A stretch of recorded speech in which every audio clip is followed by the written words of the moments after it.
um, Adeze and Jack, who can please try to explain what democracy is?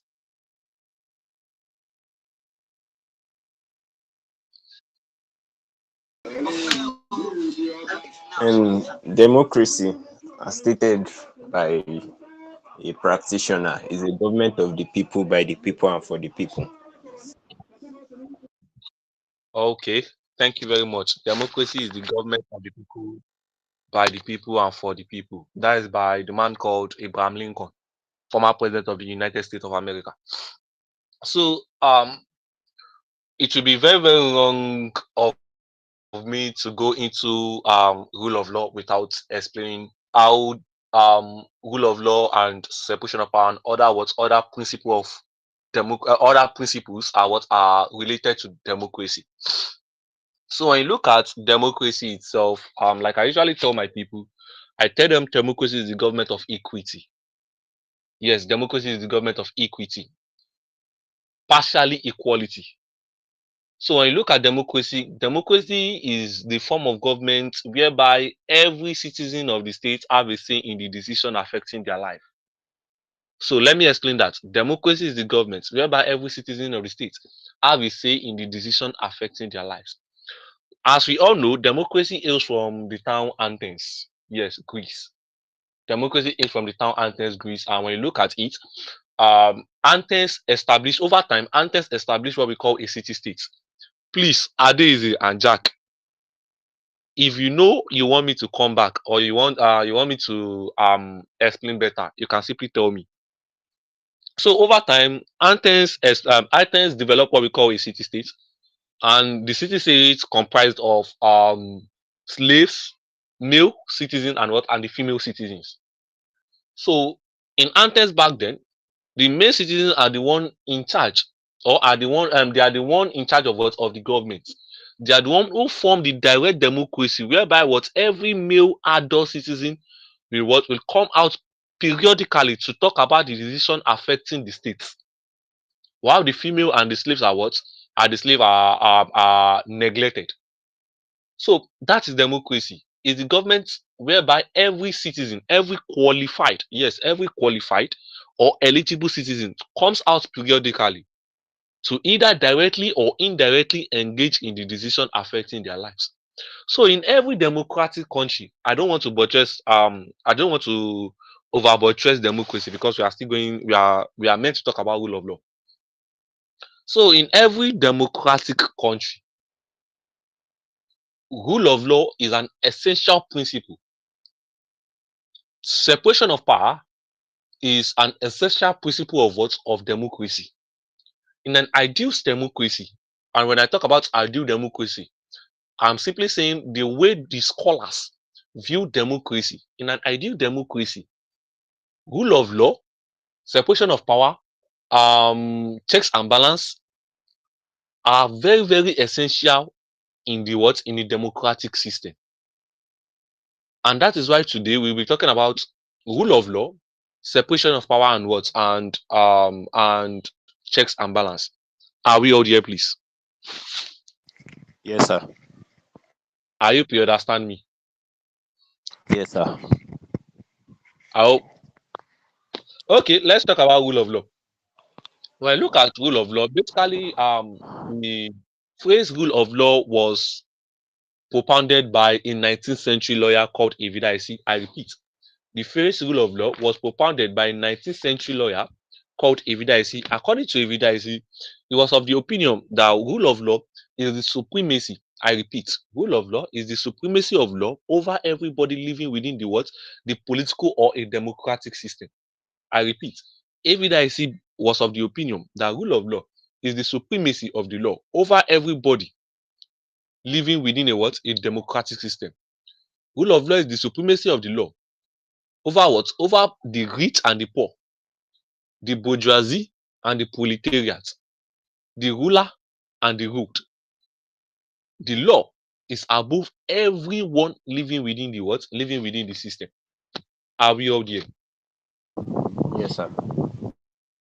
So now when you look at rule of law, basically, like I said earlier, I said rule of law is very, very essential in the democratic system. Anywhere we see democracy, there must be rule of law.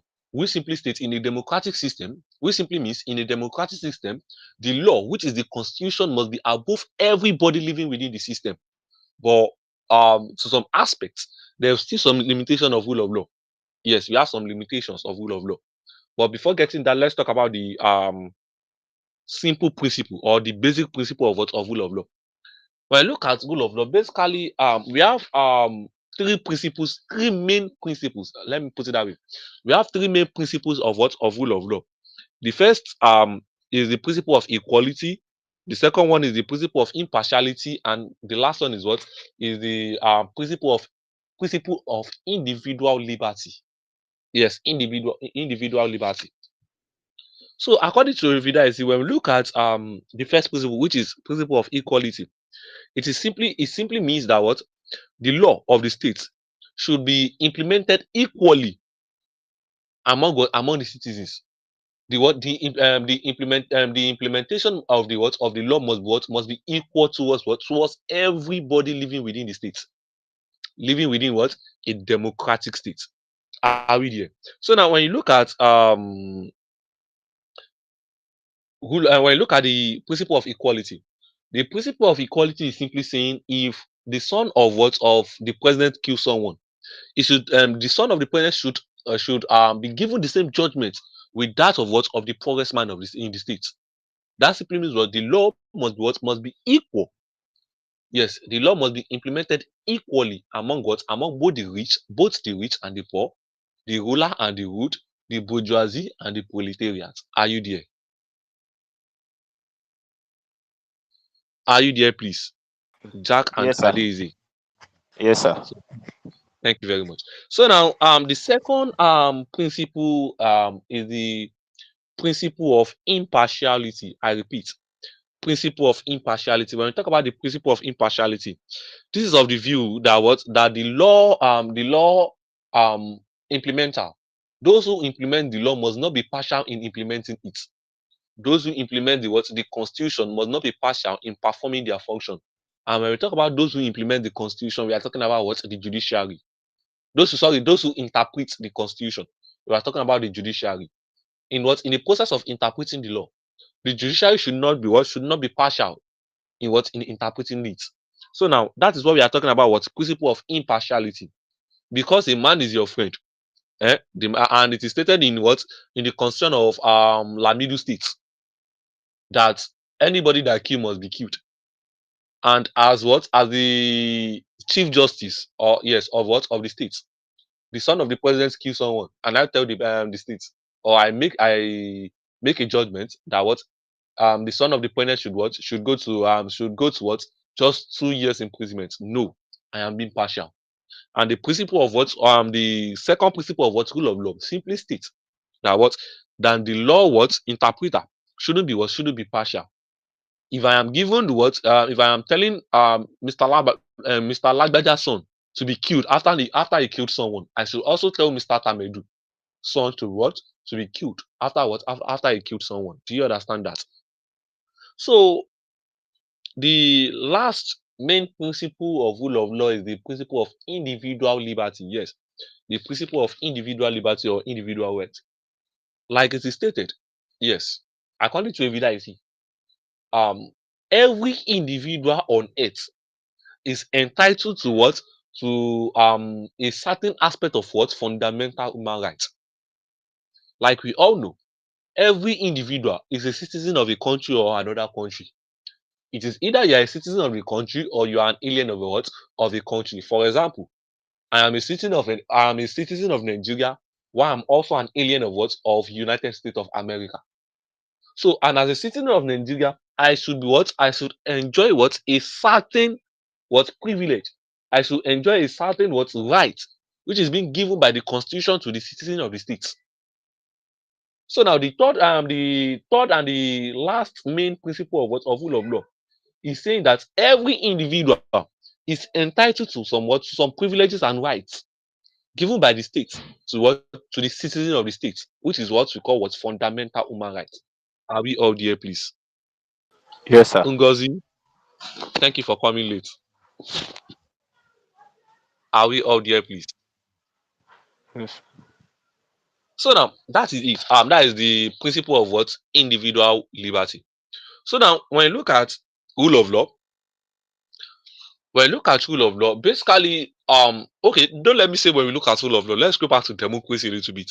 When you look at democracy, like I usually tell my fellow classmates or my fellow teachers, that democracy is just an ideal system or an ideal form of government. Who can try to buttress that for me? Democracy as an ideal form of government. Please, who can assist me with that?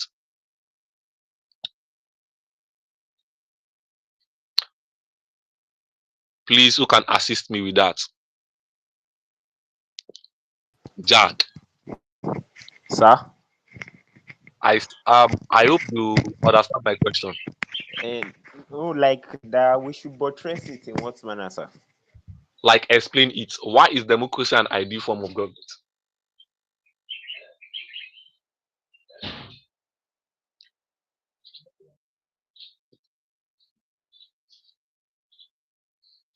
Ungozi and Adeizi.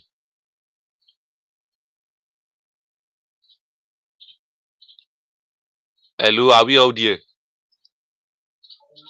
Please, you are allowed to use your speaker, your mic. Oh, Are my we hand out there? pressed. Hello, sir. Hello, sir. Hello, I'm here, please. This is Jack. My hand pressed it. Hey, we should buttress it in one manner, sir. Democracy as an ideal form of government.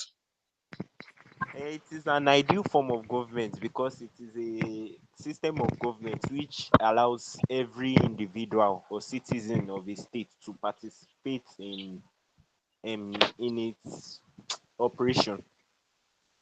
Okay. Thank you for your contribution. But let me a little bit bust your brain. This democracy, or on a natural sense, democracy can never exist. A true form of democracy can never exist. When we look at democracy itself, democracy is said to be the type of government, is the form of government whereby the majority rule. Are we there? Yes, sir. Form of government whereby the majority rule. But is it possible for the majority of a state to rule? It is never possible. For example, those people ruling Nigeria, are they the majority or the minority? I hope you understand what we mean by the majority and the minority.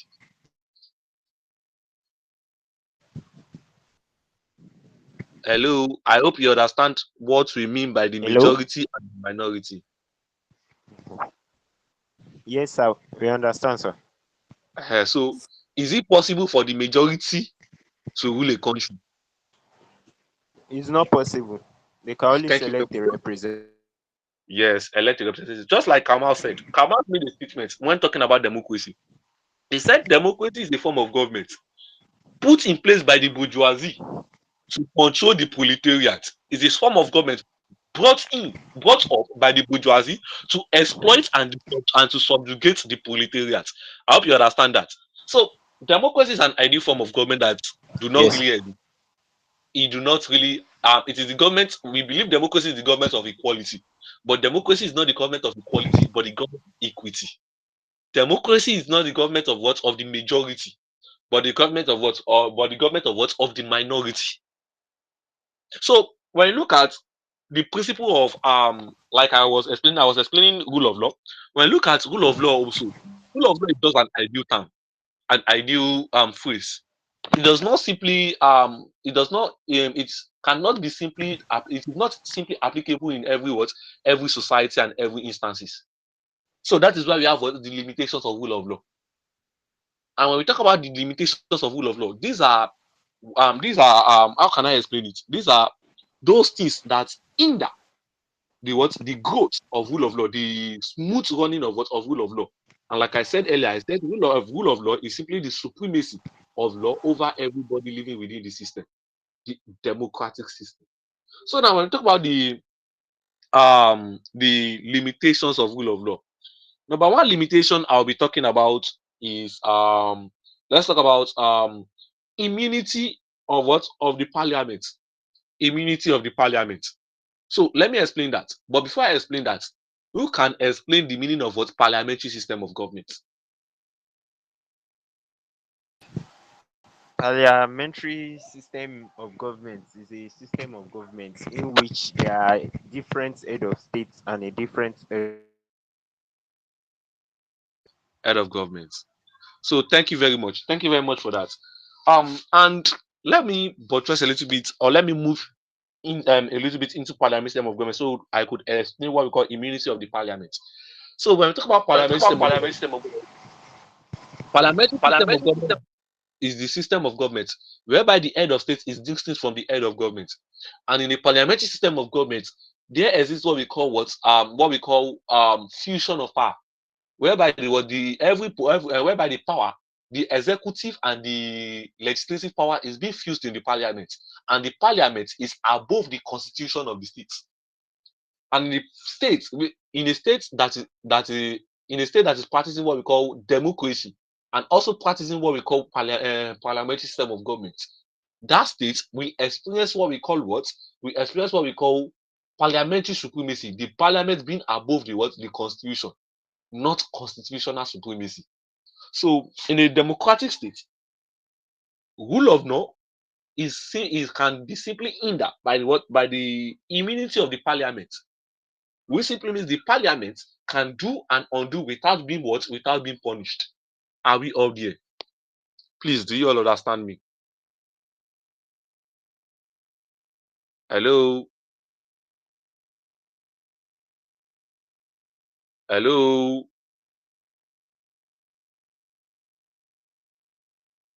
are we there? Jack, welcome back. Yes, sir. Thank you. So I'm talking about the limitations of rule of law, and I mentioned parliamentary supremacy. Do you get that? Yes. Yes, sir. So so the second limitation I'll be talking about, um what we call prerogative of mercy. Basically, that is a government term. Prerogative of mercy. It's a government term. When you look at prerogative of mercy, it is just prerogative of mercy is basically used by the executive. Yes, the chief executive. And when we talk about prerogative of mercy, it simply means that what the president or what of the the chief executive of the state can simply free any prisoner they want. And under rule of law, there is something we call separation of power. Every aspect of every organ of government possess what we call Sorry, sir. different. The network is not really good over here. Oh, I'm sorry. I'm talking about prerogative of mercy.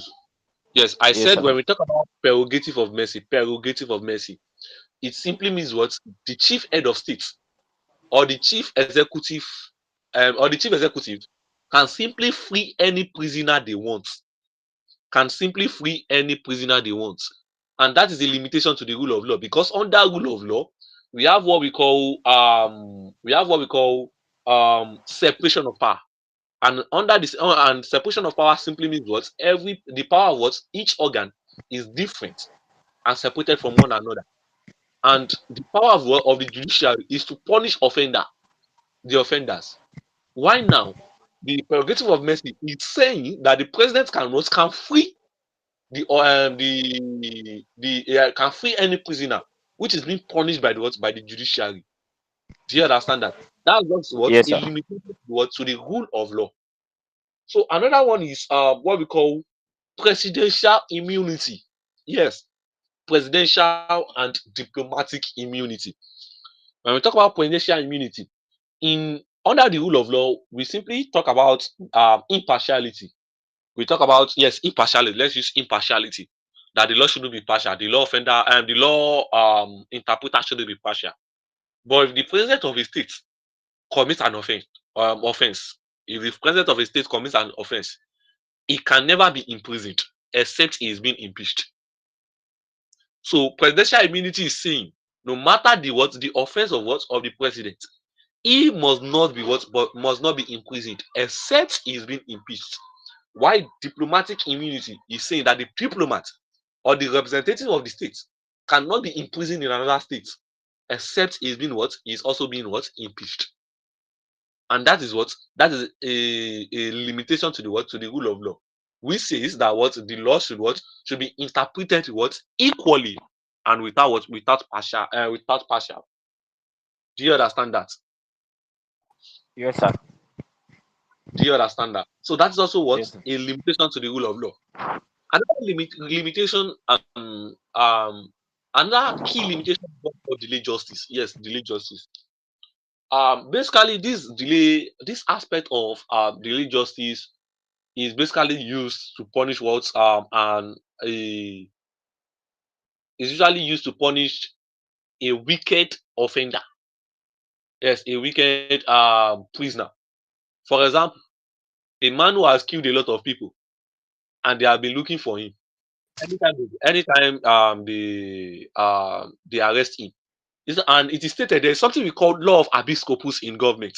Who can assist me with that? Law of habeas corpus. Before I no, is it law of habeas corpus or writ of mandamus?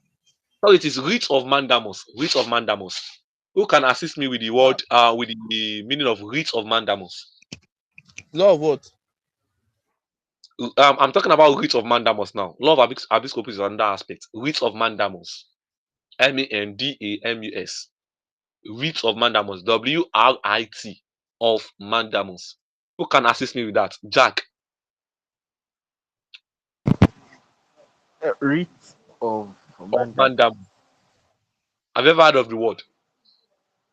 No, sir. Okay, No, let sir. me No, sir. let me explain. The writ of mandamus is simply saying that a prisoner shouldn't stay in custody with for 24 hours without visiting the court. A prisoner shouldn't stay in custody for 24 hours without visiting the court. So now that is in what in the law, and I talk about rule of law. That rule of law is simply saying the law is what is above everybody.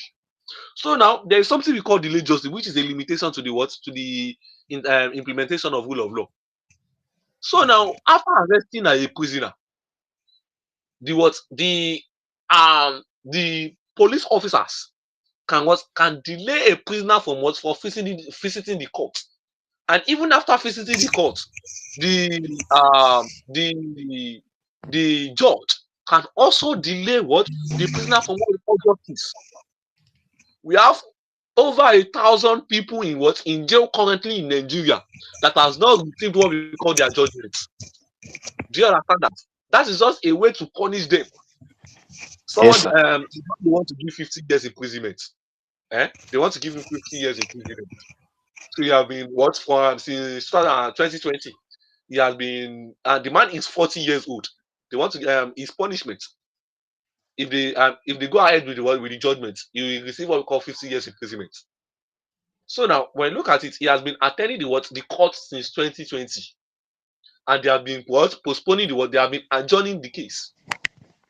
Now this is 2024. They've not punished this offender. He's still visiting the court. So that if they give him now, he's now 44. If they give him that should what he should go to jail for 50 years. He should be in prison for 50 years. So 50 plus 60, that is one. So 50 plus 60 is 1. So there's a probability that he will die in jail or he will die immediately after leaving the prison. So that is just a limitation to the rule of law. It is stated in the constitution that you must judge you for within the period of 24 hours. But now, with the limitation of the rule of law, they are delaying your justice. They are delaying an offender from receiving what we call justice. Do you all understand that? Yes, sir. So now, let me mention like two limitations of the rule of law, another two limitations before moving on to the next subtopic. Okay, let me mention the type of government. When you look at the type of government, rule of law can only exist in a democratic country. Are we in a democratic country? Yes, sir. Immediately we are practicing what we call monarchy. There's nothing like immediately we are practicing what we call autocracy. There's nothing like rule of law. Immediately we are practicing what we call plutocracy. There's nothing like rule of law. Immediately we are practicing what we call gerontocracy. There's nothing like rule of law. Immediately we are practicing what we call aristocracy. There's nothing like rule of law, theocracy, and so on. The only aspect or the only place we can have, the only system we can have what we call what rule of law. And currently on earth, there is no state practicing what we call clean democratic system. Are we there? Yes, sir. Yes, sir. Yes, sir. So when I talk I about clean depend on you. democracy, please, if you don't understand anything, ask question. When I talk about an ideal or a clean democratic system, let me a little bit buttress or move back a little bit. This is explained by the man called Aristotle when he was talking about the type of government. So basically, he believed democracy is a corrupt system of government, and according to him, he believed the best form of democracy or the highest form of democracy, which is a little bit practicable, which is not even practicable, not a little bit, which is not practicable, is polity. Polity. Have you ever heard of the word polity as a type of government? Sorry, sir. Can you spell the polity? Polity. Polity. Okay. No, sir. Have you ever heard of the word polity before? No, sir. There is no state that can practice what we call polity. Because when you look at it, few scholars that talk about polity include Aristotle, Plato, and Socrates. Have you ever heard of those names before, please? Yes, sir. You've heard of Socrates, right? No, sir. What about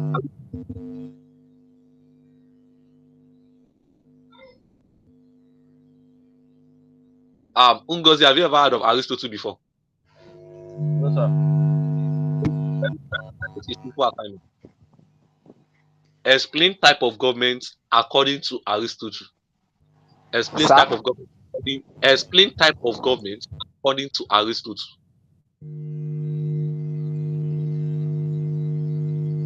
You get that? Hello, sir. Are you talking to me, sir? I'm talking to the both of you. An assignment. Oh. Explain type of government according to Aristotle. If you want me to spell anything, let me know. Good evening. Okay, sir. Do you get that? Yes, sir. Oh, okay. So where am I? Okay, I'm talking about the type of government. So democracy can never exist in another type of government. Sorry, rule of law can never exist in another type of government. And with limitation, which simply means in an absolute monarchical state, the absolute monarchy is the absolute monarch is above every citizen of the state, which is not rule of law. So why the last one I'll be mentioning is the state of emergency. Even in a democratic state, when we are experiencing state of emergency, there is no application of the rule of law. Please, who can explain what we call state of emergency? Please, who can explain state of emergency? Ngozi, State, state of emergency is a, should I say, it always occurs in a situation whereby a country is in threat by, maybe by war, or or let's say war, for example. So the law is usually put out of order and the military is made to rule in that type of situation. I think that's what they call it, state of emergency. oh, thank you very much. Ngozi, do you have anything to say, please? So, I think the situation whereby the government put policies that for the protection of the citizens. Okay, state of emergency happened in Nigeria in what year? The first state of emergency happened in Nigeria in what year? And where?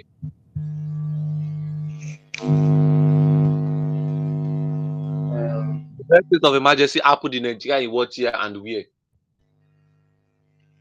Mr. Jack.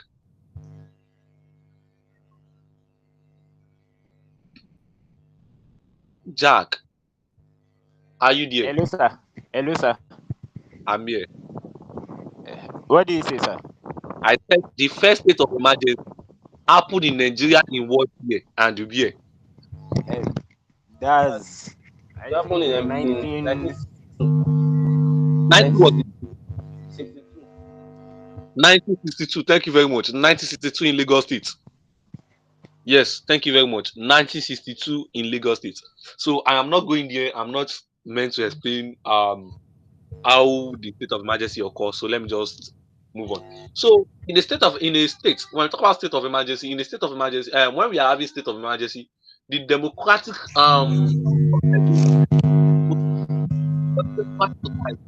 is put aside, and the military government come into into place to to make for what we call peace in the state.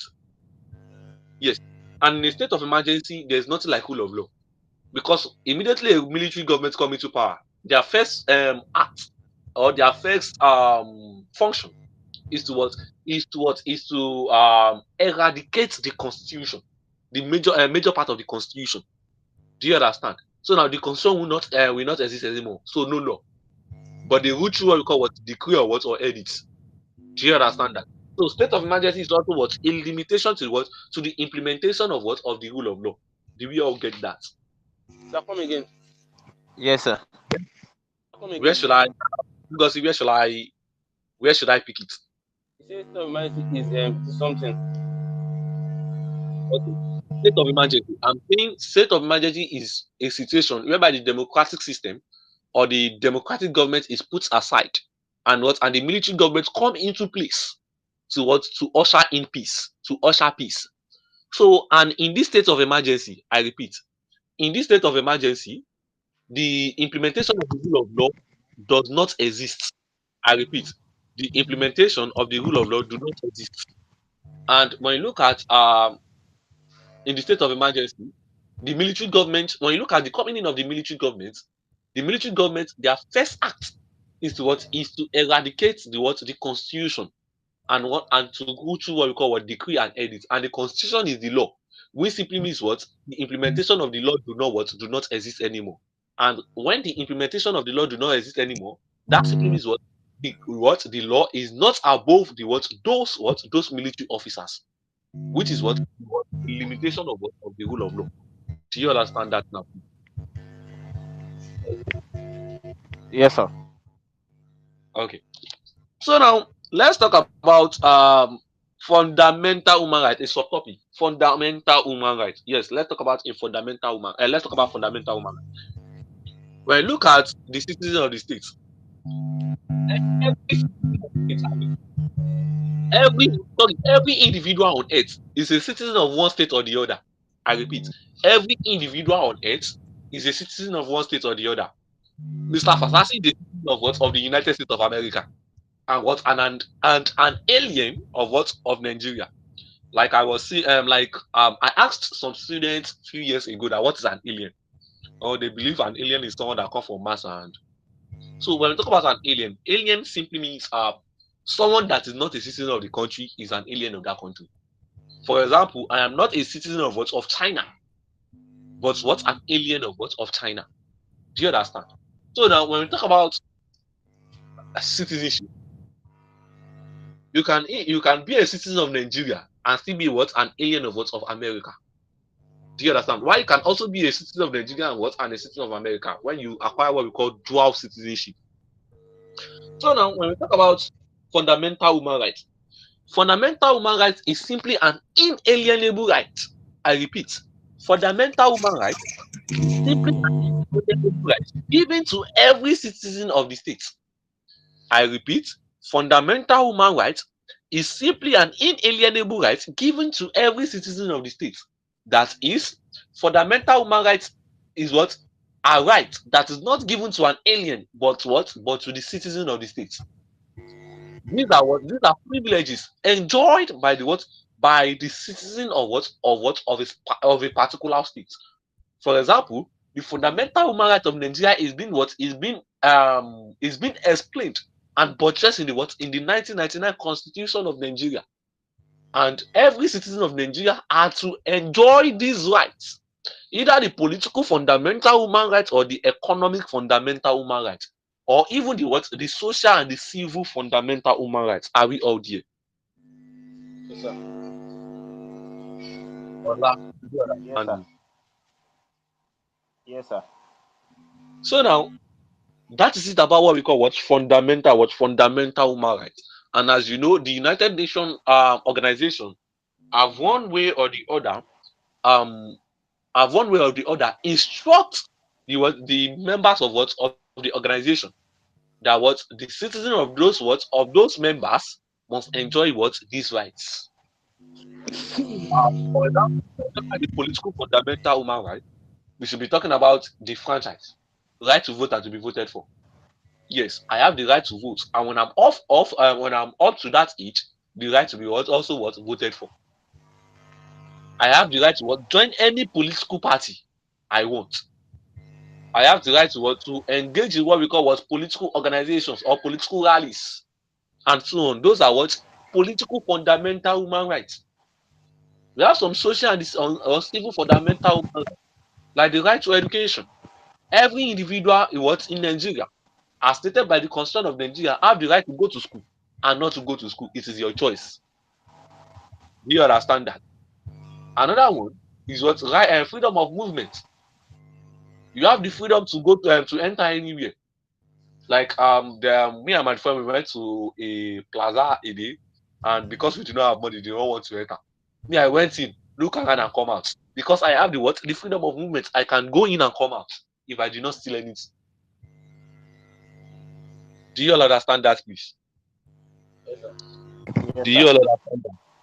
And so on. We have right to Yes, sir. we have the aspect of right to own a property. Yes, right to own a property, and so on. So basically, we have three main fundamental human rights. Yes, let's be sincere with ourselves. We have three main fundamental human rights. Yes, we have the aspect of right to live, right to own a property, and one other right. Hey, if I remember, I will mention it. And right to live, right to own a property, and freedom of movement. Yes, freedom of movement. Those are the three main fundamental human rights you hold. Jack, Sir. are you just coming into the class? Sir. Are you just coming No, into the sir. class? The You are the network is other, not right? good, so I'm using different. Yes, sir. Okay, okay. So when we talk about, we have basically three main fundamental human rights. If you want to learn more about that, you should look at the work of according to Ginger Kosu. Yes, Ginger Kosu, a French philosopher. He believed we have three main rights, which is right to life, we have freedom of movement, and right to own a property. And according to him, as explained by him, he said the right to own a property was what led to the evil of the world. Yes, because that was simply what led to what we call capitalism. Do you understand that? So these are the three main fundamental human rights we possess. Are we all there? Are we Yes, sir. all there? And when we are talking Yes, about sir. these fundamental human rights, the word liberty should also be understood. Should also be understood. When we talk about liberty, who can explain liberty for me? Right to do what you want. Thank you very much. Liberty in a simple word simply means freedom. Yes. Liberty is the ability to do something without external interference. For example, for me, I have the liberty to go to school. I can go to school and I may not go to school. Nobody can hold me. Eh? I have the freedom, the natural freedom to do some things, to speak, to talk anywhere I want. But there are still some limitations to this liberty. Let's be candid fair. To this freedom we are talking about. Let's be candid fair. Okay, let me try to bring another definition of freedom. Should I please? Yes, sir. Yes, sir. Okay, thank you very much. Most time when I'm talking about freedom, I usually look at freedom through two ways. The meaning of freedom, according to the man called John Locke, an Englishman called John Locke, an English philosopher, and also the meaning of freedom according to the French philosopher called Jean-Jacques Rousseau. When you look at freedom according to John Locke, he was the one who believed this word liberty or freedom simply means what? We should be what? We should be free from external interference. We should have the ability and the willingness to what? To act upon something without the fear from what? Without any fear from external interference. That is what John Locke is telling us. But is that really realistic? Is freedom according to John Locke really realistic? Because here in my No, fatherland, sir. here in Nigeria, if you say anything to do, they will arrest you. If you go beyond your boundaries, like the man who sang Nigeria Jaga Jaga, everything scatter scatter, he knows where he is. He knows how they punished him before they left him, before they yes. So freedom to in that aspect is an ideal state of freedom, something that do not really exist. That is not really because even in the United States of America and every other state, there are some things you can't do freely, and there are some way you can act freely. For example, in North Korea, yes, they don't really possess this type of freedom, but they possess what we call freedom. According to George Jacques Rousseau, he was of the opinion that freedom is the triumph of reason over instinct. I repeat, freedom is the triumph of reason over instinct. He believed that immediately we know our limitation, we are what? We are free. But you know you have the freedom to speak out. But you know if you speak out, if you go against the government, you are committing a crime called treason. If you speak against the government in what? In some aspects, you are committing a crime in the state. Then you are free. Do you all understand that, please? Do you all Yes, sir. understand? So that is what John Jacuzzi Yes, sir. according to him. He believes freedom is the triumph of reason. You have to use your instinct over instinct. Freedom is the triumph of reason over instinct. Immediately you know, and he purchases that immediately you know your limitation. That is when you what you become free. For example, I have the freedom. I have the freedom to. I have the freedom of movement. But can I move anyhow in a curfew? No. I have the freedom to. I have the freedom to education. To be candid, fair. Yes, freedom to education. But currently here in Nigeria, education is very, very expensive. Yes. I think the University of Covenant is it Covenant University is paying over is it up to something over 10 million now. So education is currently expensive. Expensive. So now freedom um to John Jack Rousseau is simply knowing your what? Knowing your limitation. Do you understand that? Yes, sir. Thank you very much. Ungozi, do you understand that? Yes, sir. Like like yo, please. Do you are you here? Are you here? Please, you are an auditor. I just joined the class. Good afternoon. Yes, I know. So we continue. So now that is what we call liberty and freedom and so on.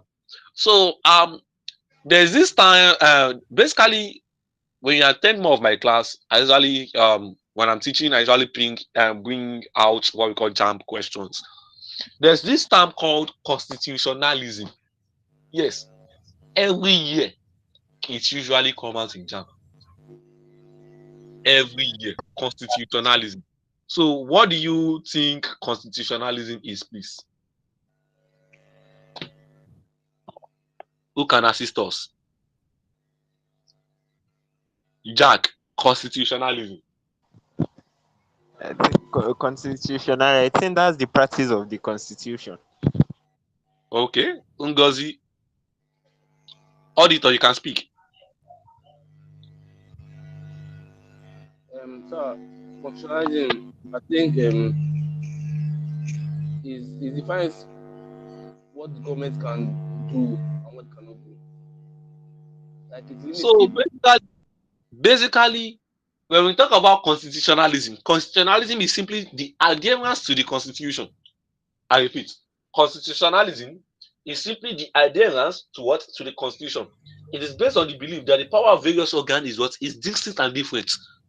And each organ must practice what we call their power, their function. Do you understand? And when you look at it, and they must not exercise what we call ultraviolence. Ultraviolence is also a government term. Who can assist me with the meaning of that? Ultraviolence. Who can please assist me with the meaning of that? Are we there, please? ultra-vires. What is the meaning of ultra-vires? Jack, Ngozi. Um, Are we there? I don't have an idea, sir. Okay, ultra-vires is spelled ULTRA hyphen VIRES. Yes, VIRES, ultra-vires. sir, So come when we again. talk about, are Sir, you come there? again. What are you saying? Ngozi? Sir, come again. Spelling. Ultravire. L for lion. ULTRA ultra hyphen VIRES ultravirus. Are you there? Do you get that?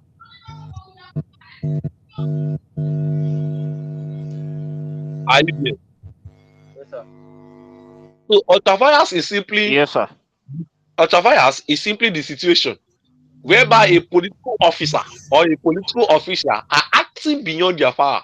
Whereby a political official is acting beyond his power. Do you understand that? It is a situation whereby a political Yes, officer sir. is acting beyond his power.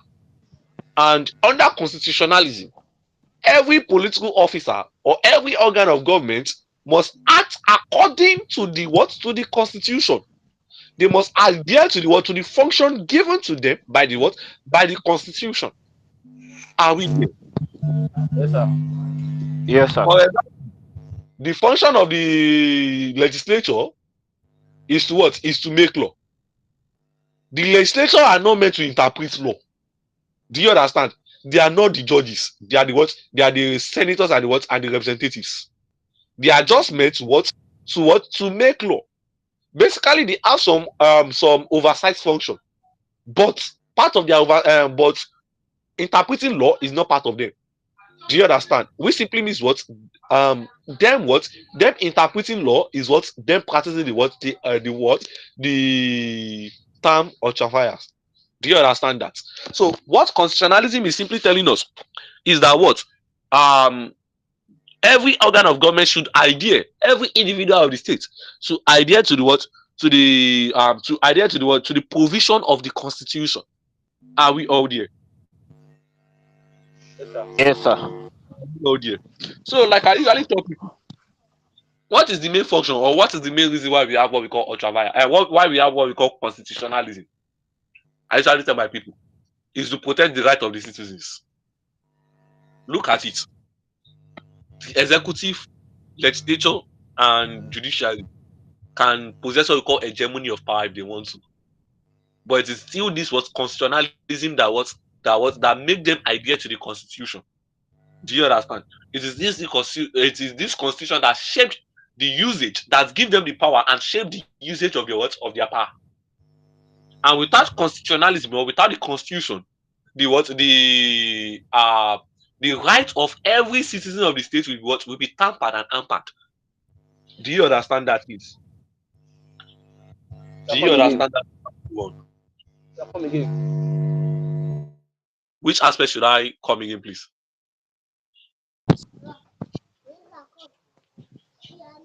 Let me talk about the constitutionalism. I said one of the main reasons we have this constitutionalism or this constitutionalism must be in place is to what? Is to protect the rights of the citizens. Because when you look at constitutionalism, it's simply saying the legislature, judiciary, and every citizen and the executive should perform their function as stated by the constitution.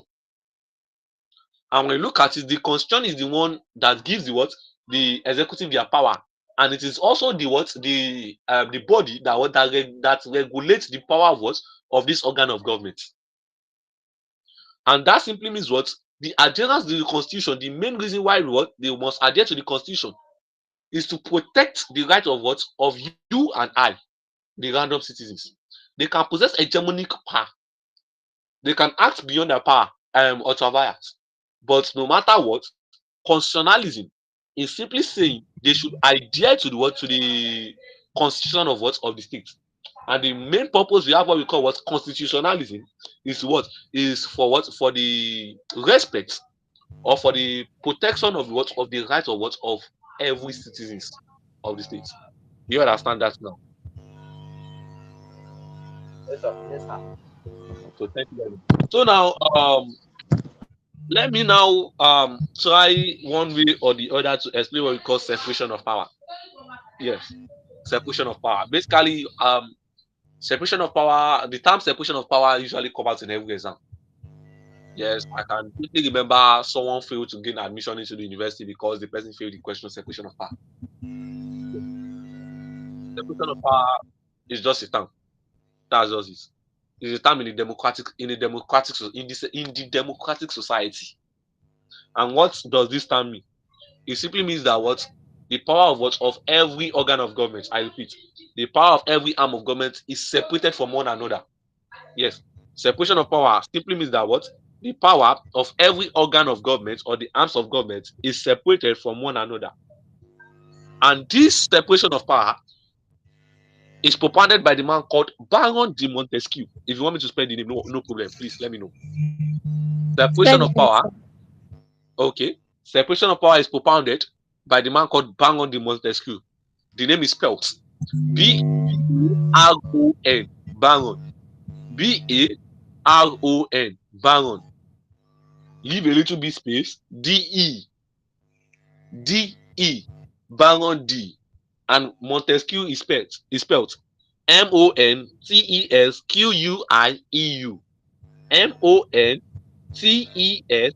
Montesquieu.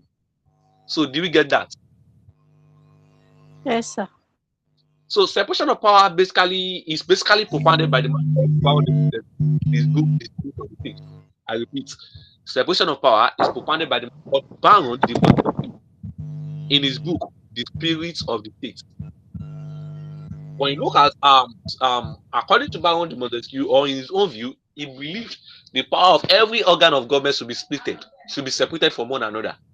For example, the executive is meant to implement the law, which is being made by the legislature. The legislature makes the law, and the law is being implemented by the executive, while the judiciary interprets the law. Each organ or each arm of government possess different functions. Although there is an oversized function, and that oversized function is what will lead us to what we call checks and balances.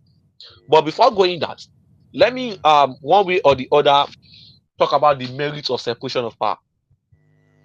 Basically, one of the main reasons why we have separation of power, or one of the main merits, the advantage of separation of power, is to check on the is for the how can I put it? Is for one arm of government not to have what we call excessive power. For example, over time, the executive arm of government has been seen as the dominant arm of government. Because when you look at in a monarchical state or a state whereby they practice what we call absolute monarchy, there is no legislature, there is no judiciary. The function of the legislature and the judiciary is being concentrated on the absolute monarch, which is which is the supreme ruler. Are you there, please? Yes, sir. Yes, sir. So in that aspect, do you understand? Yes, sir. They tend to be they tend to become an authoritarian or a totalitarian government, a totalitarian leader. You understand? So, for example, let's talk about the Hausa pre-colonial administration, where the parties were called absolute monarchy. In the Hausa pre-colonial,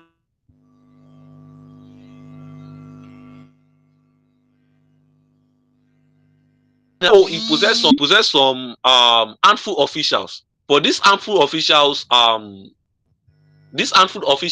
still subordinate to him. I repeat, these handful officials are still subordinate to him, and that simply gives him what we call excess of power.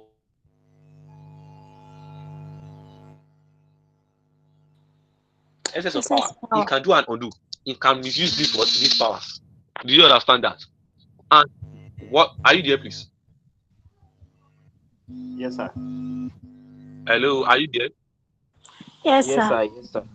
Yes, it can it can possess what we call excessive power, and excessive power can lead to what we call abuse of power. Do you understand? So now another one is freedom, the freedom of the people. Yes, freedom of the citizens. if there is no separation of power, concentrating the power on what? On a leader, the citizen will possess what we call what? Liberty.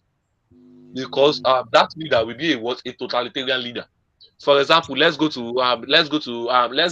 Excessive, sir. Are you there? What are you saying? So you said excessive power can lead to what? Hey, I'm coming, please. Okay.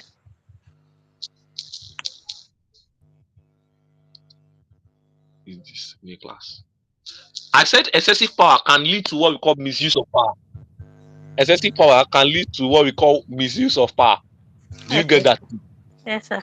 So what I'm simply saying is that when the power is being given to just an individual, do you understand? You can do and undo.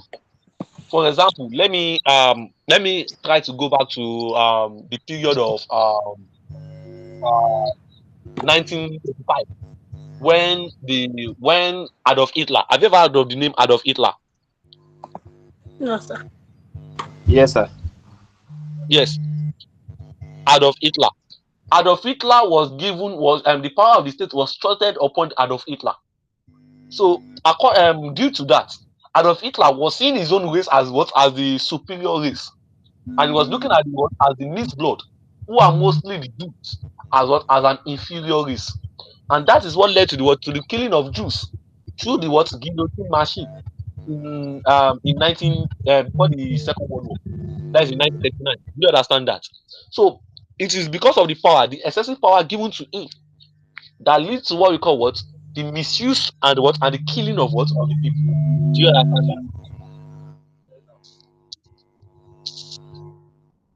Yes, sir. So now the next one I will be talking about is the next one I'll be talking about is um freedom and liberty. Yes, freedom and liberty. When the power is given to what? To an individual, that individual will lead to a what? A totalitarian government. When I talk about the totalitarian government, that simply means the government is possess the power to control every aspect of the citizen's life.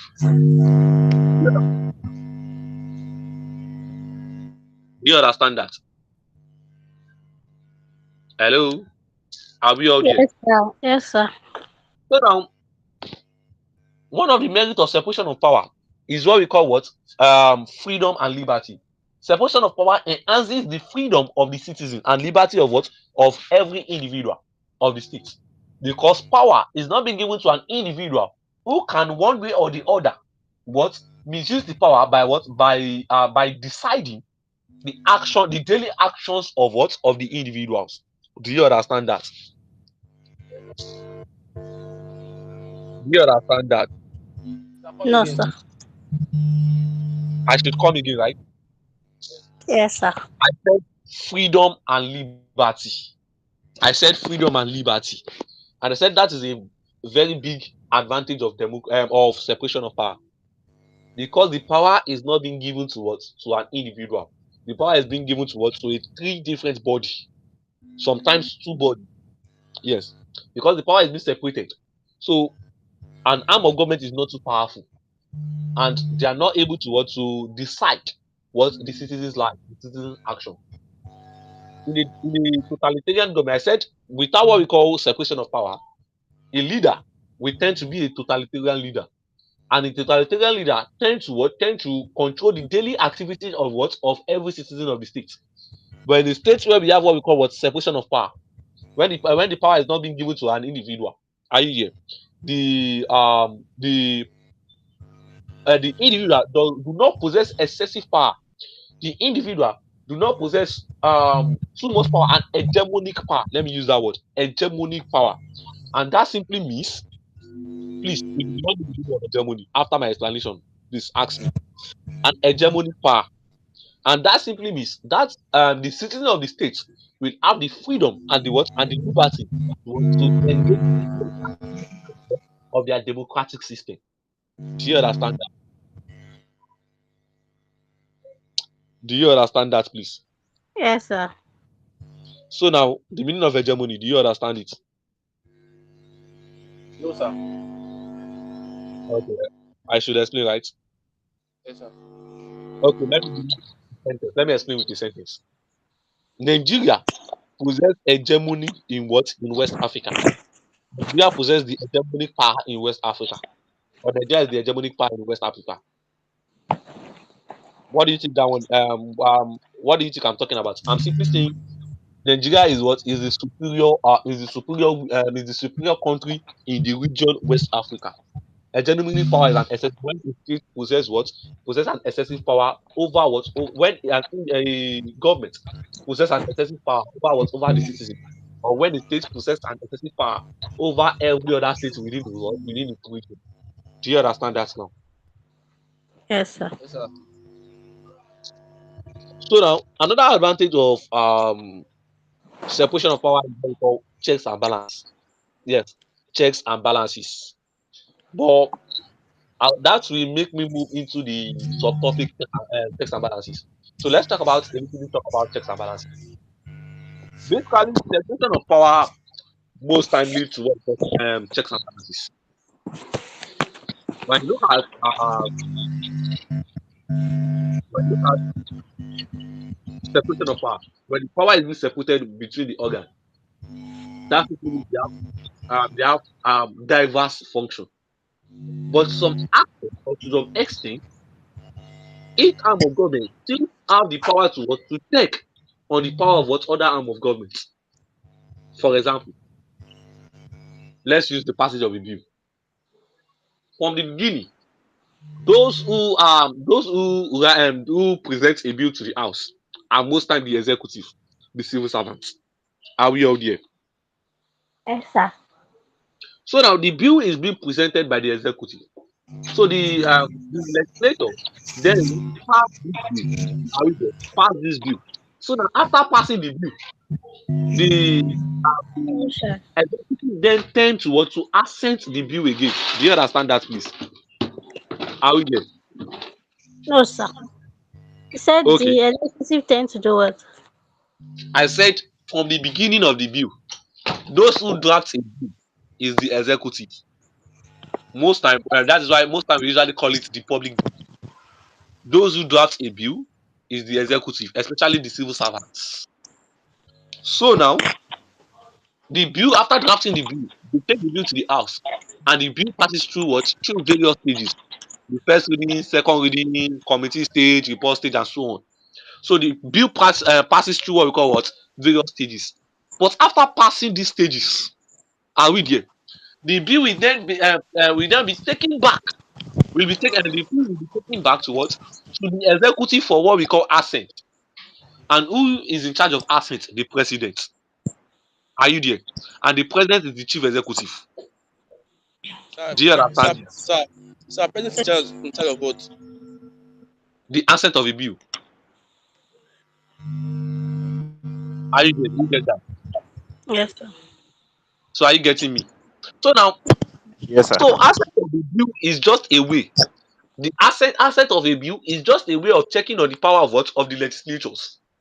Do you understand? The legislature are the one passing the bill. They will do well, they will stress themselves, do well, divide themselves into committee, try every of their power to make sure the bill is what the bill the bill is being reformed to his what to his best state.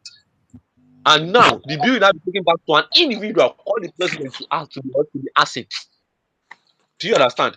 That's the way of checking of the power of what of the legislatures, checks and Yes, sir. balances. Do you understand that? Yes, sir. Yes, sir. So now another way of checking on the power on that in that aspect is that in some states like Nigeria and United States of America, the president possess partial veto power.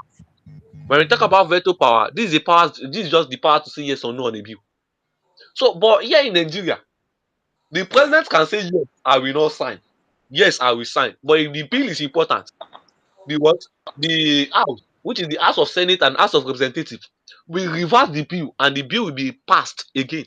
And after the passage of the bill at the second time, the Senate president, in conjunction with the clerk, will what? We assent the bill. Do you understand?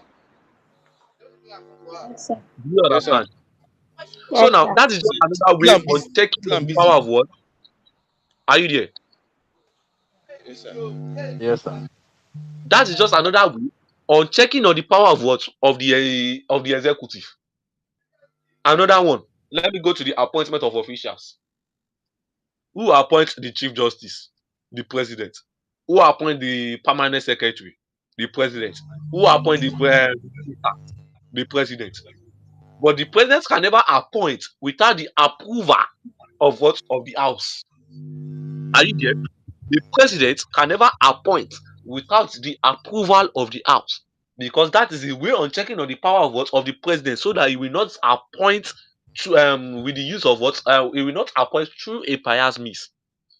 Maybe like me now, my father can be the president of Nigeria. Eh?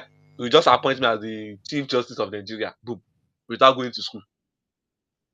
But before he appoints, after appointing, the names will be taken back to the house, and the house will scrutinize those names and pick out those who are not eligible, or who are not entitled to to the positions.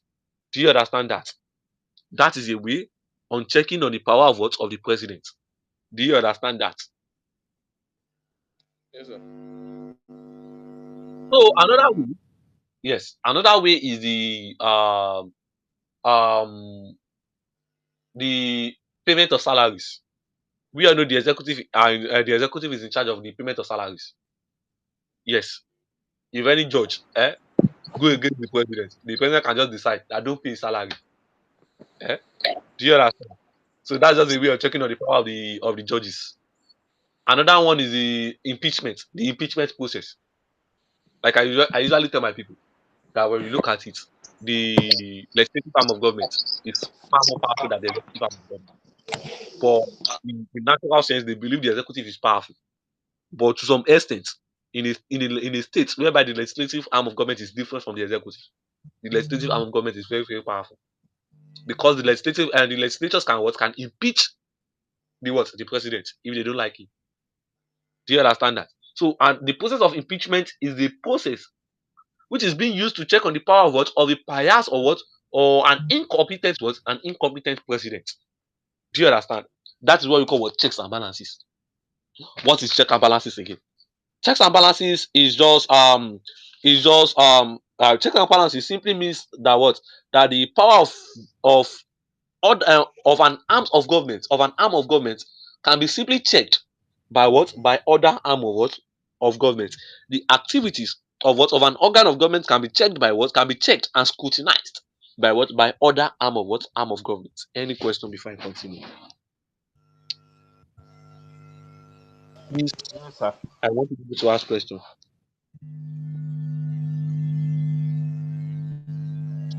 I want people to ask questions.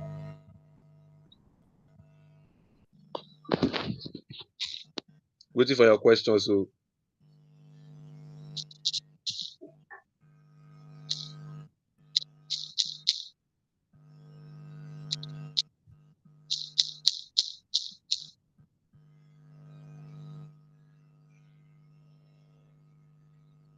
please, waiting for your question. Jack, Jack, is Yeah, there any the question? question, sir. No, sir. Okay. So, classwork. I'll be calling your name one by one, and you have to explain it. Yes, you have to explain it. Jack, from you, are you ready? Yes, sir. Jack, explain what we call democracy.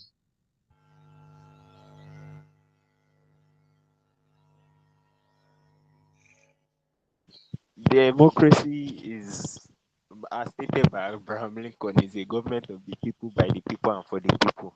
And if we are to explain it further, it means that it is a government where everybody has a say, including the majority, mostly the majority, but including the majority and the minority. So, Ngozi, can you try to explain, or can you try to tell us the type of democracy we have and explain it? So come again. I said explain the type of democracy we have and explain them. type of democracy. Yes, we have a So I have the representative democracy. I also What do you have call the it? representative democracy. Okay. And this democracy in which the people elect their leaders. Okay. I think also have federal democracy, You also have what? presidential and republic democracy. And Republican democracy. Okay. Also have the federal democracy. Federal democracy. Okay. Thank you very And much. Jack, are you there? Yes, sir. Okay. Yes, Let's sir. lie Yowo explain this. Differentiate between indirect democracy and representative democracy. Yeah, lie Yowo. Are you in this class? Yes, sir. Okay. Differentiate. Um, You don't have to use any Google or any AI. Just try your best. mm, direct democracy is I said indirect democracy and representative democracy. okay. I I think indirect demo. Let me talk about represented. Let's say the law is passed. Um, the law is being passed from the executive to the legislature, then to the judiciary. It's being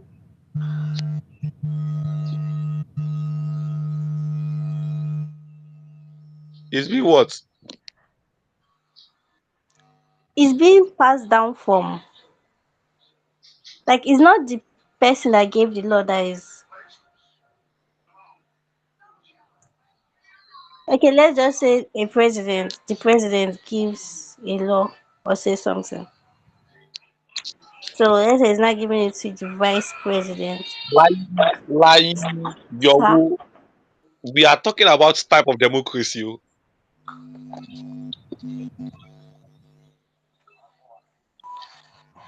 Jack, Sir. assistant, Sir. assistant. Differentiate between indirect and representative democracy. Representative democracy. For example, let me use the House of or this rep or senator as an example. If they want to pass matters there, they can't call everybody in the country to come and vote on matters. So there is someone from Lagos State, there's someone from Anambra, and the rest. So each representative from each state will pass on their votes as like they are representing their own state. So I think that's what representative democracy. Well, indirect democracy means that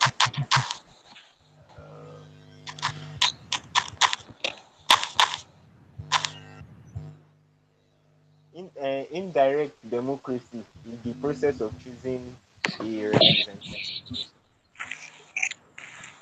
Okay. And tomorrow, Yes, Domus. and tomorrow,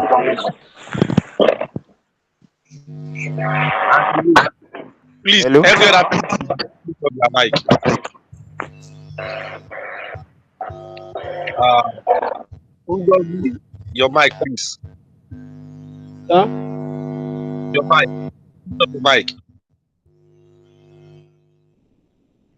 Yes, sir.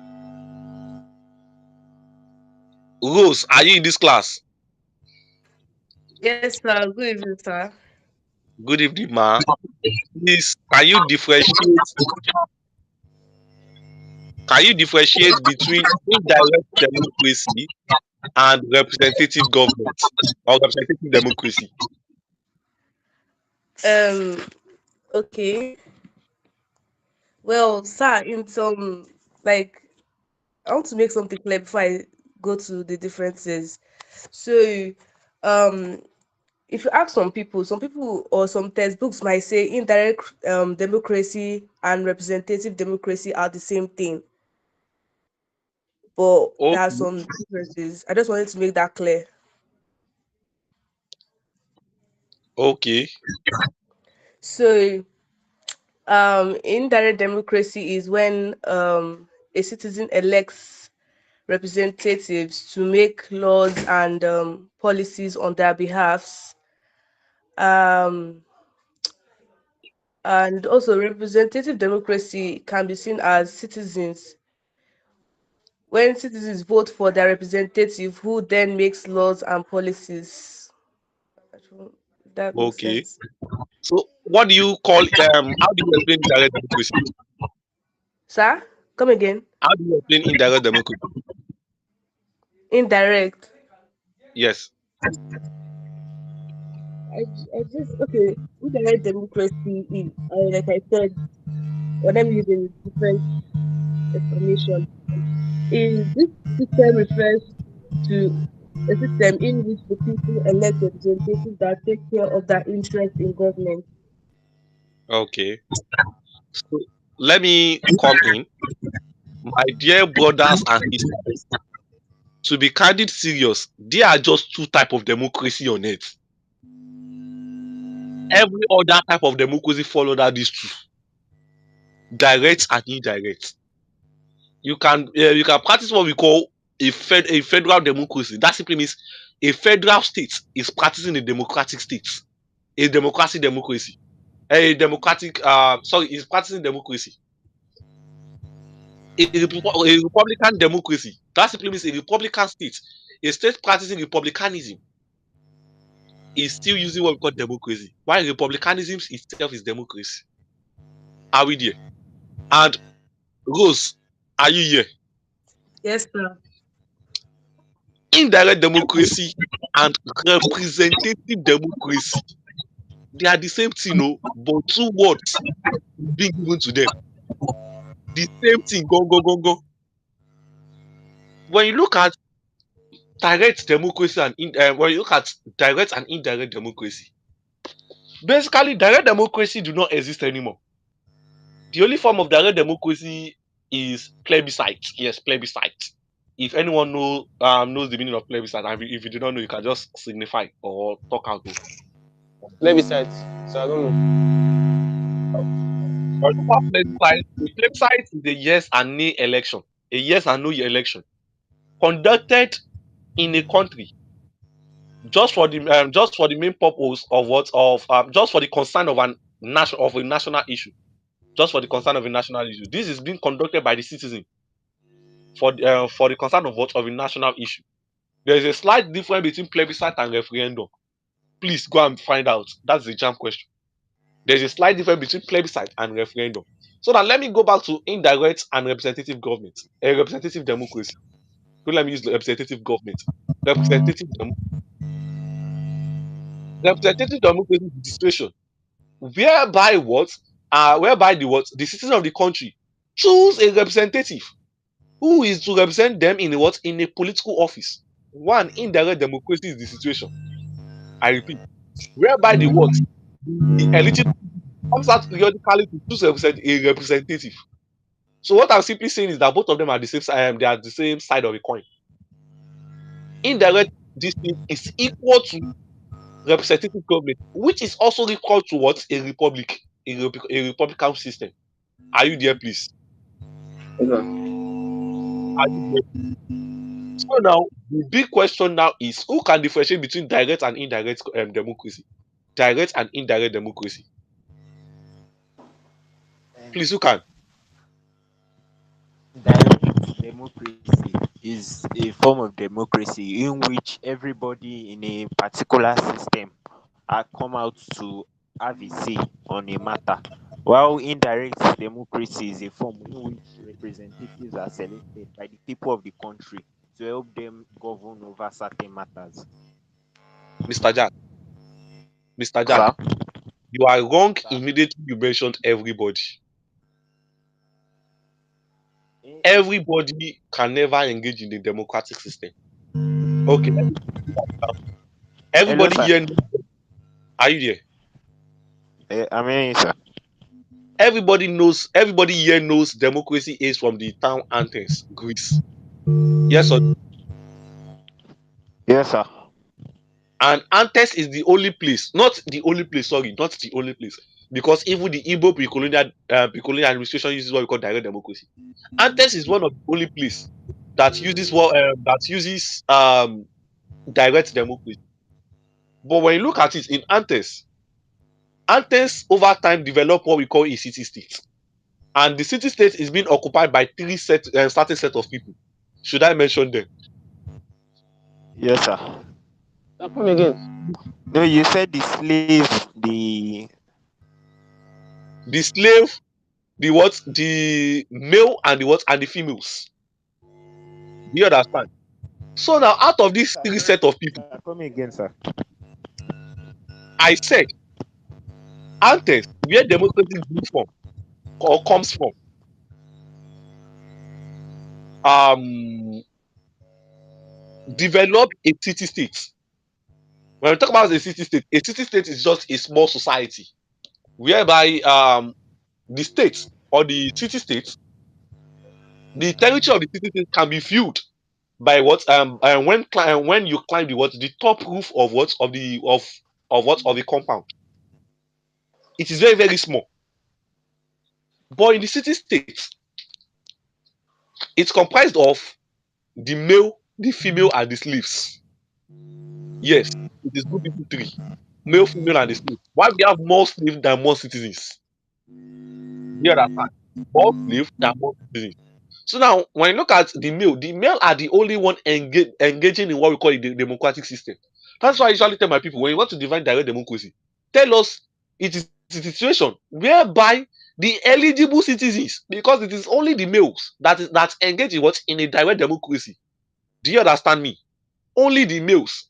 The females are meant to be in the kitchen, while the slaves are not meant to engage in government, but to be what? But to be the slave of what? Of the city states.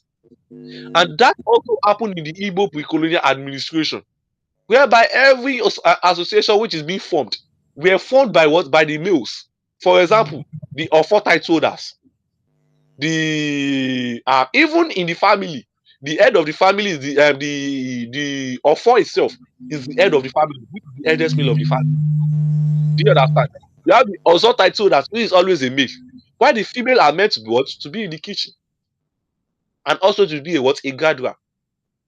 Do you understand me?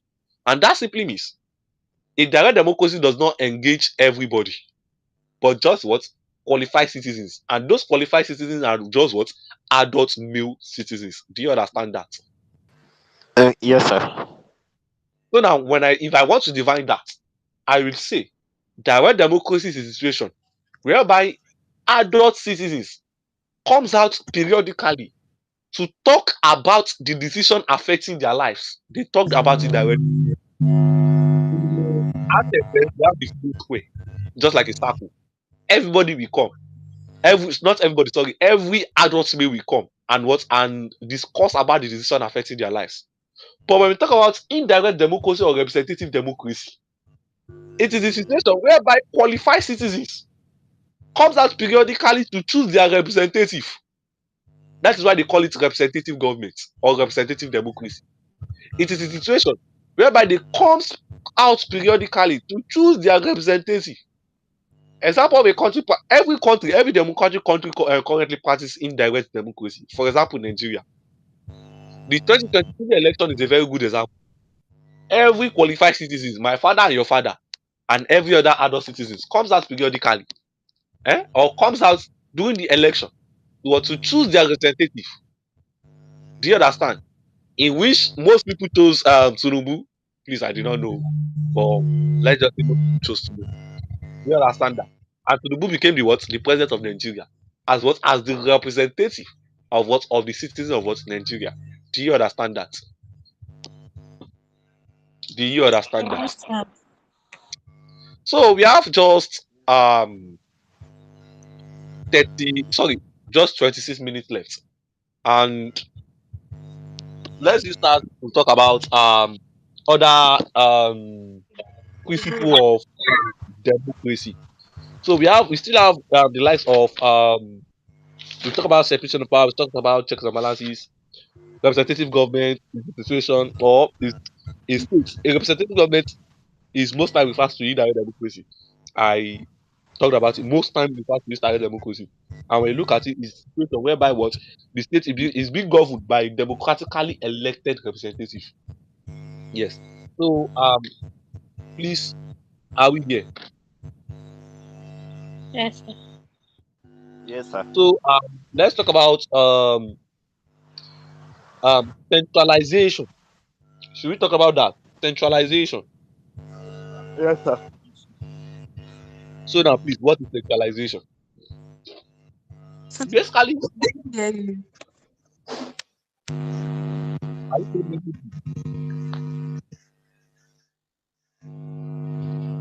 basically, when we talk about centralization, we should also put in mind the word decentralization. That is DE centralization. Well, let's pick centralization first. Basically, when we talk about centralization, centralization is most time used in a federal state, in an heterogeneous state. Sorry, in a unitary state. Sorry. Centralization is most time used in a unitary state, in an homogeneous state. Please, who can explain what I mean by homogeneous and heterogeneous? Because you won't understand if you do not understand that. Who can explain, please? Homogeneous and heterogeneous. Laiwola. Sorry, Leiyowo. Sir? I said explain. Please, is this your name? Leiyowo. Yes, sir. But that's not the pronunciation. What's the pronunciation, please? Leyowo. Okay. Please, can you explain the meaning of can you explain the meaning of homogeneous and heterogeneous? Homogeneous are the ones that are similar, while extraordinary are the ones that are not similar. Rose, are you there, please?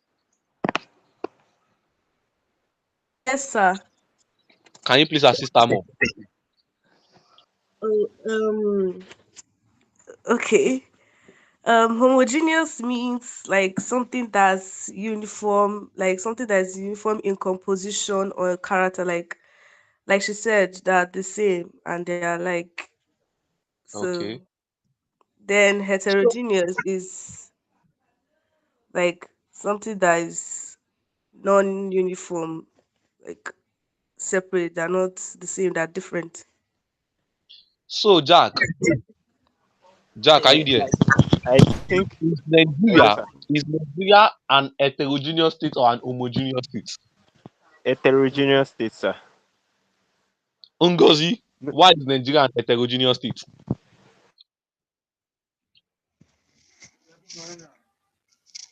So, you see, I have no idea. What do you I'm not, say?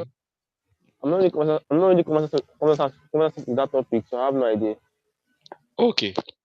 Who can assist us with that? Why is Nigeria an heterogeneous state? because it Rose. has components. Jack, you are saying something. Hello, sir. I think because it is made up of components, Which components? like different states or I think or tribes. Oh, okay. Thank you very much, everybody. When we talk about heterogeneity or homogeneity, homogeneity or homogeneous simply means having just one culture. Please put it that way. Having just one single culture. Why heterogeneity? Please, you are raising your hand, Jack. Oh no, sir. Sorry, mistake. Why heterogeneity simply means having multiple culture. China is an homogeneous state. They possess a culture. Nigeria is an heterogeneous state because here in Nigeria we possess over 250 ethnic groups, over 314 ethnic groups. Do you understand that? Yes, Yes, sir. sir. Yes, sir. So now centralization is mostly practiced in an what in an homogeneous state. What is this centralization? Centralization can be simply we can simply explain centralization as a situation whereby the political power of the state is being concentrated on just a single decision making body. Should I repeat? Yes, sir.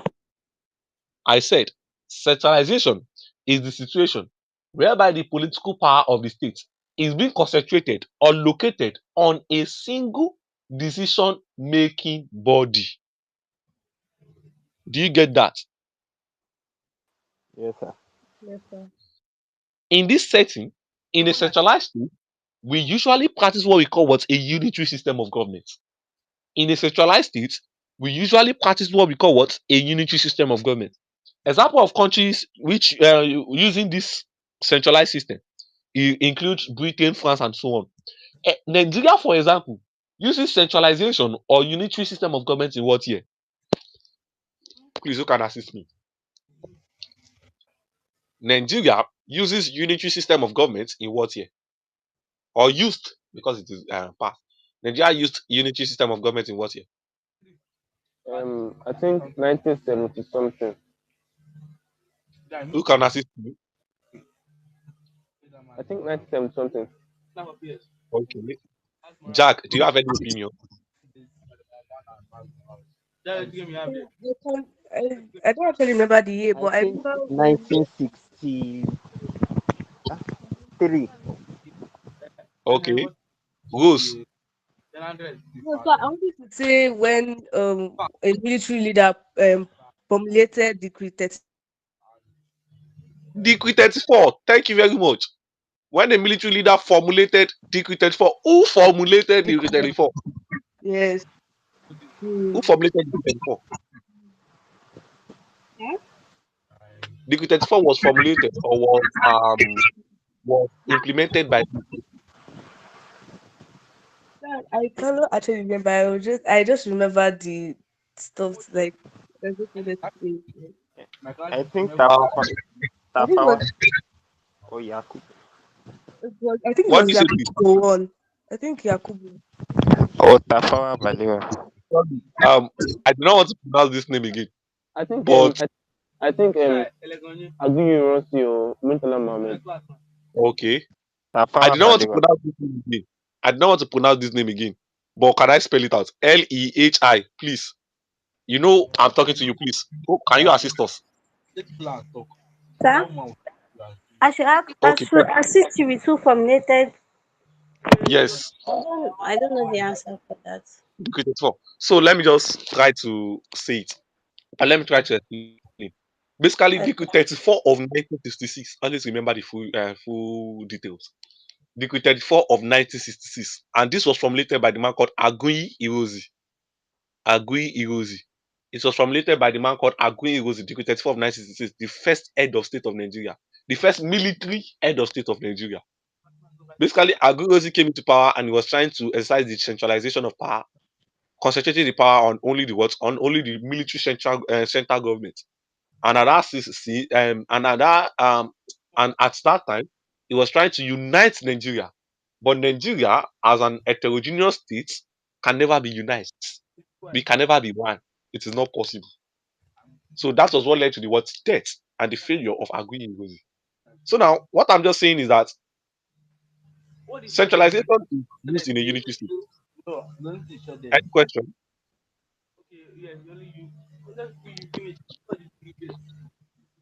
So what I'm just saying is that centralization is used in a unitary state.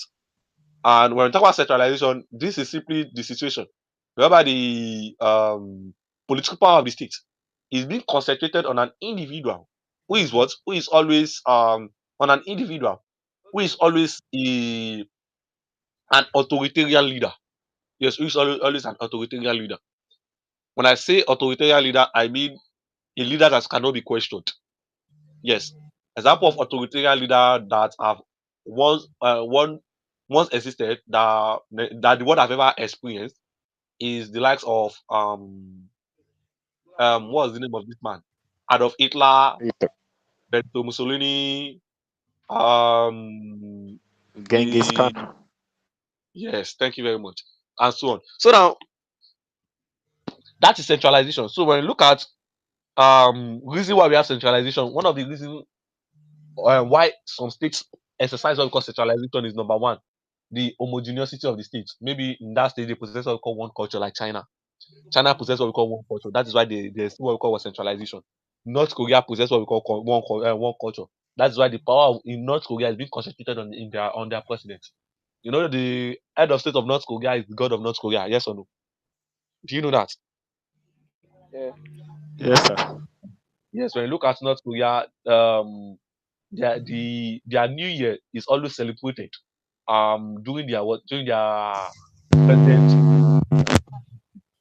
that's when they celebrate their own New Year. So the power of the state is being centralized on what, on a single what leader, on a single what body. That's why we call what centralization of government. Just like Britain also, Britain uses what we call centralization of government. The federal government possesses what, autonomous power, and not autonomous power, please, possess absolute power. Let's use it that way, absolute power. So another one is small country. Yes, small country. Centralization is most time used in a small country. Yes, most time used in a small country or a country with little population. We have flexibility of the constitution. We have the um unwritten constitution. So a state that practices what we call unwritten constitution or flexible constitution, we always exercise what we call what, centralization of what, of power. So now let's explain what decentralization means. Basically, just like centralization can be seen in a unitary system of government, decentralization can also be noticed in a what, in a federal system of government. Are we all there? Yeah. Yes, sir. Are Yes, we all sir. there? Do we all understand that?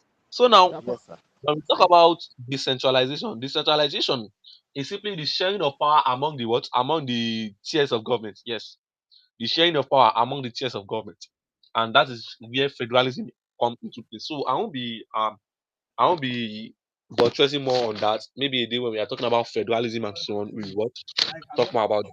So, any question for today? No, sir. Any question for today, please?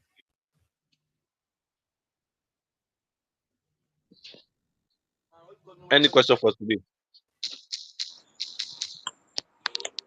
Sir, yes. Yes, I'm here. He said that Nigeria wanted to practice unitary system of government in 66. 1966. Yes. Sir? Yes, yes, yes, ma. Nigeria Okay. intend to practice unitary system of government in 1966, and that happened between January 15, 1966 to July 29, 1966. Do you get the actual date?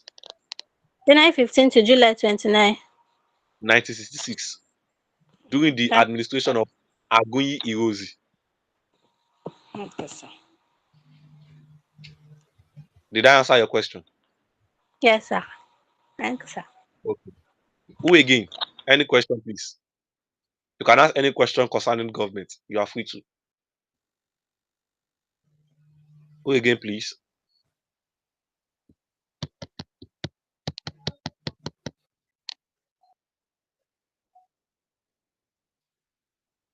Jack, any question?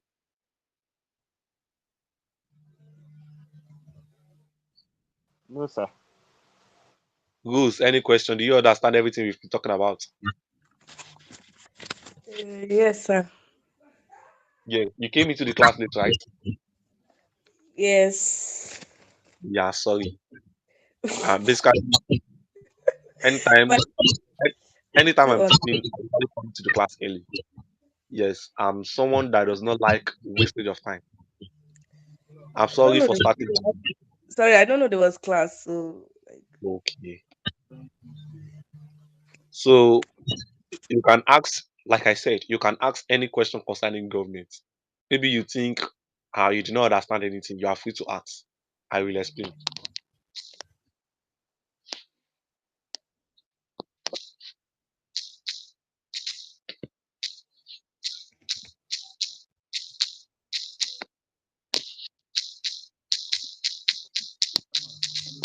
Jack, you understand everything, right?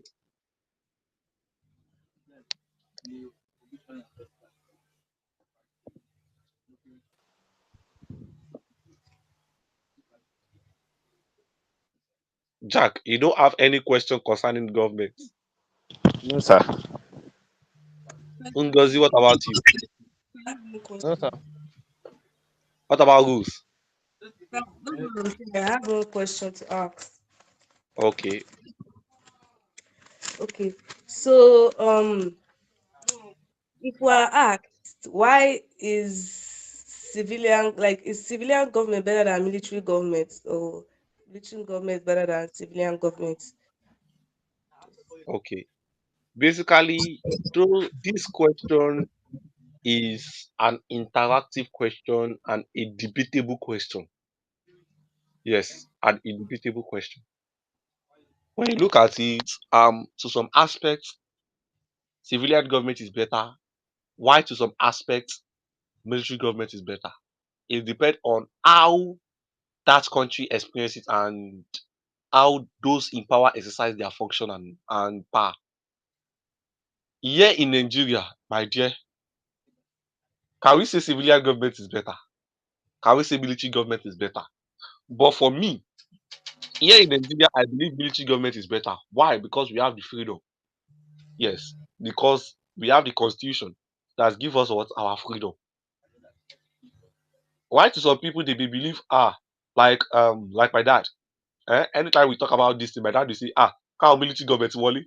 Eh, I'm afraid of death. Number one, and apart from death, military rule to what we call decree and edict, which is always coercive in nature. Do you understand? Military Yes. government itself is being banned. Military government itself is being banned by the United Nations organization due to their coercive, due to their use of force in implementing their laws.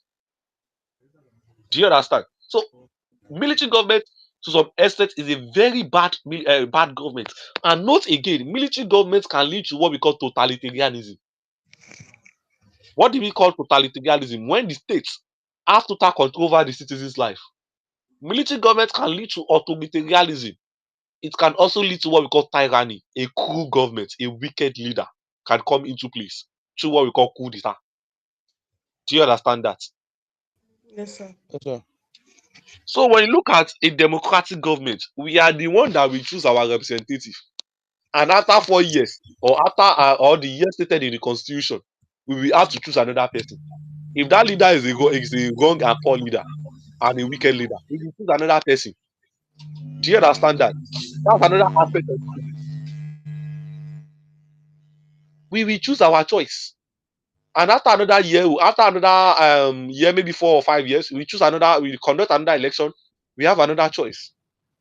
But in a military can also only leave power if he willingly hand over the power or through coup d'etat, which is either death, bloodly or bloodless. Do you understand that? Another thing is that in a military government, the citizens have no say. They are the one ruling, and you have to obey. But in a democratic government, through plebiscite, we can give our opinion. Through mass media, we can give our opinion. For example, here in Lagos State, we have the ministry. Here in Lagos State and in Nigeria, we have the Ministry of Information. We have the Ministry of Information, and even the executives have to read the newspaper day to day. There are people working for them in that aspect, so they know what we like and what we want. But in a military government, they don't want to hear anything from the civilian. They are not ruling through the constitution. They are ruling through the use of force, which is through decree and what and edit. Did I partially answer your question?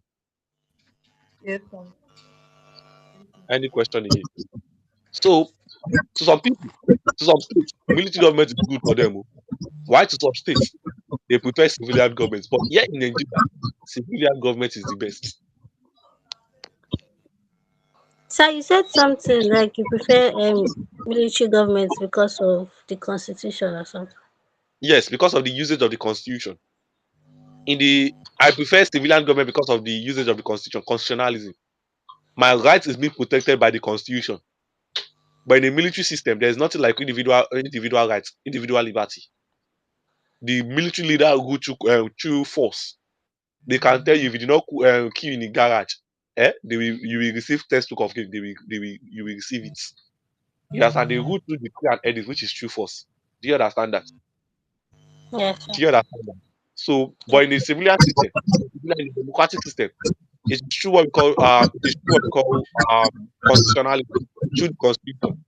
They have to follow the what they have to adhere to the what to the constitution, to the sayings of the saying of the constitution. And the constitution is meant to protect the right of us of the citizen, which is the right of you and I. Do you understand that?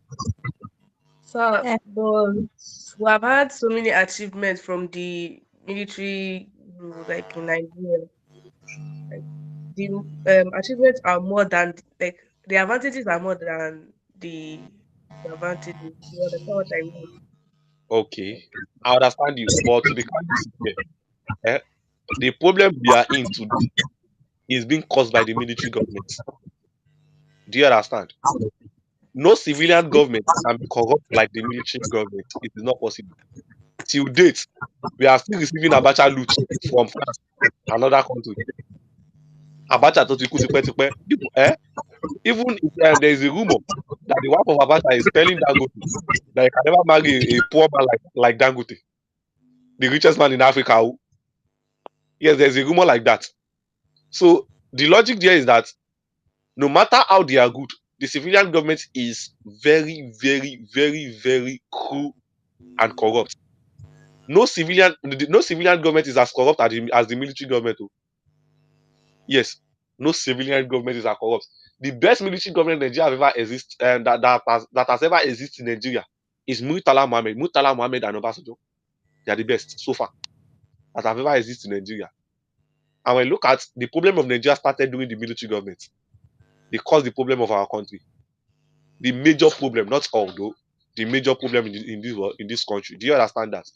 So don't let us picture the military government as what as a saint. They are not a saint. You understand? They are just good in covering their lapses. That's just it. Because they go through this thing, we can't check on them. Why under the military government we can check on them, we can know their lapses. You can know Tinubu is doing this or Tinubu is doing that. But during the military government, no mass media. And when there is no mass media, nobody is checking on the function of the government. Which simply means we know nothing they are doing. We know nothing about what they are doing currently. Do you understand? Are we there? Yes, sir. Yes. And no, when there is military government, those people working, most individual working in the military government is what is a civilian. No? Yes. These ministers and the lawyers and this thing, they are all what? They are all civilians. The executive and the legislative arm is just the arm that is being hijacked by the military rulers. Do you understand that? Yes, sir. That does not mean there is no government and there is no civilian. The civilians still rule, but the military government has very, very corrupt. Very, very, very corrupt. Do you understand that? For example, this man, one of the major problem of Nigeria is this man. My mentor, what's his name? No, Ibrahim Babangida. Yes, Ibrahim Babangida. The downfall of the era mostly started during the era of Ibrahim Babangida when he decided to conduct a white elephant project in USA, degrading the currency of Nigeria. Do you understand? So the problem is not now. The problem has begins with the military. Any question? Jack, you are not talking. No. Any question, please? Sir? I said you are not asking any question. You are not Sir? talking. You are not talking. No, I'm listening. I'm listening to the class, sir. So any question, please? Any other question? Sir, you said that I'm here. Ibrahim Babangida is your No, mentor. sir. He said he's also the person that caused some of the problems in Nigeria. So how is he your mentor? How is my mentor? Basically, I love Ibrahim Babangida a lot because he's someone that grew into what we call the political arena without he grew into the political arena without any assistance. Yes. When you look at Ibrahim Babangida, Ibrahim Babangida is the man who arrested the killer of Muitala Mohammed. Muitala Mohammed was killed by Colonel Bukasu Kadibka. Ibrahim Yes, sir. Babangida was the one who arrested him. And when you look at the history of Nigeria, Ibrahim Babangida has one way or the other engaged in every coup d'etat that have ever happened in Nigeria, either as a junior officer or as a senior. So when you look at him, he is someone that is very attached towards God power. And as stated by Harold Lasky, explained to us that who is being uh, anybody who is being neglected, the position of the political power is being denied the share of power. Do you understand? And he's someone that lost political power a lot and that has always strived to become powerful. And there's something I love a lot: power. Yes, be not afraid of greatness. Some people are born to be great. Some people achieve greatness and some people have greatness struck upon them. In Pari Bamangida is just born to be great. You understand that? So not Yes. my mentor is not just I did not like give him a he's still a bad man. He's still a bad man. Any question, please? Yes. So can we call off the class? Yes, sir. Yes, sir. Okay, please have a blessed um Week. did I say New next Year. yes and make Month. sure your new year is sweet. Thank you very much for today's class. Thank You you, are sir. welcome, sir.